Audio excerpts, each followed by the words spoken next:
സർക്കാർ എന്ന നിലയിൽ ഇന്നലെ ബഹുമാനപ്പെട്ട മുഖ്യമന്ത്രിയുടെ സ്ഥാനത്ത് കൂടി മന്ത്രിസഭാ യോഗം തീരുമാനിച്ച കാര്യം നിങ്ങൾക്കറിയാം.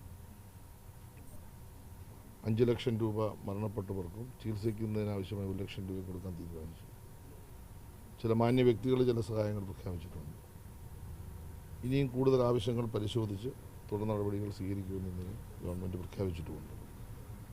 24 മലയാളികളാണ് നമ്മുടെ ഈ അപകടത്തിൽ മരണപ്പെട്ടത്. സംസ്ഥാന ഗവൺമെൻറ്റിന് വേണ്ടി അവിടെ പോയി കാര്യങ്ങൾ കോർഡിനേറ്റ് ചെയ്യാൻ ബഹുമാനപ്പെട്ട ആരോഗ്യമന്ത്രി ഇന്നലെ മന്ത്രിസഭാ യോഗം ചുമതലപ്പെടുത്തിയിരുന്നു.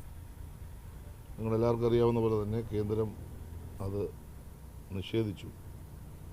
അതിൻ്റെ ഭാഗമായിട്ട് അവർക്കവിടെ പോകാൻ കഴിഞ്ഞിട്ടില്ല. ഞാൻ മനസ്സിലാക്കുന്നത് നിരവധി ആളുകൾ ഇപ്പോൾ ചികിത്സ തേടിയിട്ടുണ്ട്.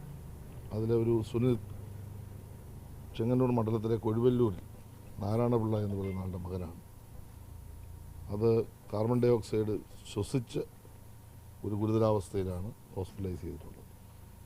അപ്പോൾ അവിടെ അപകടത്തിൻ്റെ ഭാഗമായി ചികിത്സ തേടിയിട്ടുള്ളവരെ ആവശ്യമായ സഹായങ്ങൾ ചെയ്യുക എന്ന ലക്ഷ്യത്തോടു കൂടിയാണ് ആരോഗ്യമന്ത്രി തന്നെ പോകണമെന്ന് ഗവൺമെൻറ് തീരുമാനിച്ചത്. എന്തായാലും ആ കാര്യത്തിൽ കേന്ദ്ര ഗവൺമെൻറ് എടുത്തൊരു സമീപനവും നമുക്ക് പ്രയാസം ഉണ്ടാക്കുന്നതാണ്. ഇത്തരമൊരു സന്ദർഭത്തിൽ അത് മറ്റു തരത്തിൽ വ്യാഖ്യാനിക്കാൻ ഞാൻ ഉദ്ദേശിക്കുന്നില്ല. എന്തായാലും ഈ വലിയ ഒരു ദുരന്തം നമ്മളെ സംബന്ധിച്ചിടത്തോളം ഒരുപാട് കാര്യങ്ങൾ കണ്ണു തുറപ്പിക്കുന്നതാണ്.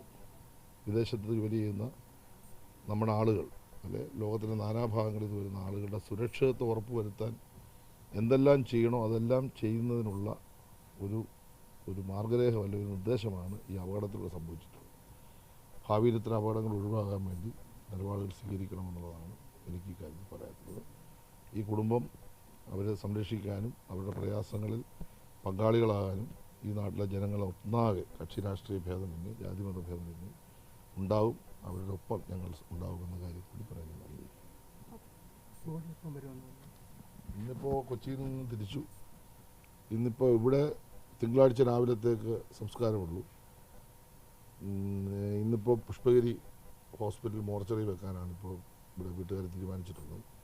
തിങ്കളാഴ്ച 7:30 മണിക്ക് ബോഡി ഇവിടെ എത്തും. അതിനുശേഷം ശുശ്രൂഷയ്ക്ക് ശേഷം 2 മണിയോടുകൂടി എല്ലാ ബോഡിയും എത്തുമല്ലോ. എല്ലാ ബോഡിയും എറണാകുളം തിരിച്ച്